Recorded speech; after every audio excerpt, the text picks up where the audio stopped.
மத்த மதத்தை எதிர்க்க முடியாது யாராலையும். இந்து மதத்தை எதிர்த்தா யாரும் கேட்பார்? எந்த கடவுள் இல்லை. அது என்ன இந்து கடவுள் மட்டும் இல்லையா? இந்து கடவுள் வழிபாட்டுல தான் தவறுகள் இருக்குதா? மூட நம்பிக்கை உலகத்துல உள்ள அத்தனை மதத்திலையும் இருக்குது. மத்த மதத்தை எதிர்க்க முடியாது யாராலையும். இந்து மதத்தை எதிர்த்தா யாரும் கேட்பார் இல்லை. கடவுள்ன்றது அவன் தேடி வழிபாடணுமே தவிர வற்புறுத்தி கட்டாயப்படுத்தி வழிபாடே கிடையாது. இது கடவுள் வழிபாடு. நான் விரும்பி போய் கடவுளை வழிபடணும், நீ கூப்பிட்டு வழிபடக்கூடாது. மற்ற மதங்கள்லாம் கூப்பிட்டு வழிபட்டு இருக்குது, இது இயற்கையா வழிபட்டு இருக்குது.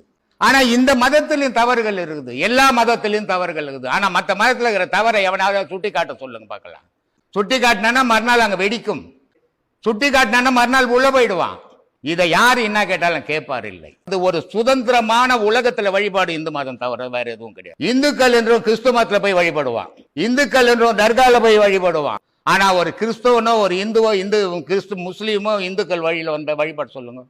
காரணம், சுதந்திரமான மதம் உலகத்தில் இந்து மதம் மட்டும்தான்.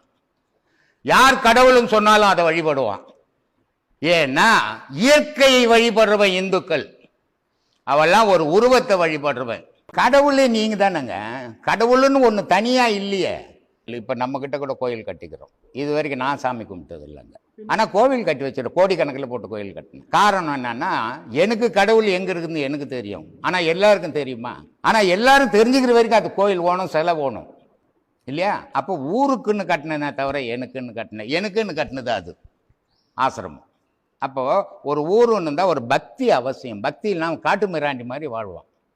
அப்போ அந்த குழந்தைக்கு கடவுள் இப்படி இருக்குது அப்படி இருக்குதுன்னா சொன்னால் புரியவே புரியாது. அப்போ அதுக்கு ஒரு உருவம் வேணும். கோவில்களில் வச்சுக்கிற உருவமே மனிதன் உருவம் தான். மனிதனுக்குள்ள கடவுள்னு மகான்கள் காட்டுறதுக்காக தான் உருவத்தையே வச்சாங்க. ஆனால் அது இல்லாததை காட்டினா புரியாது. அதனால ஒரு சிலையை வச்சு கோவிலில் காட்டி இது கடவுள், இது நம்மளை விட உயர்ந்தது, இதுதான் நம்மளை வாழ வைக்குது அப்படின்னு குழந்தையிலேருந்து சொல்லி கொடுத்தா தான் பக்தி ஊறும் மனசில்.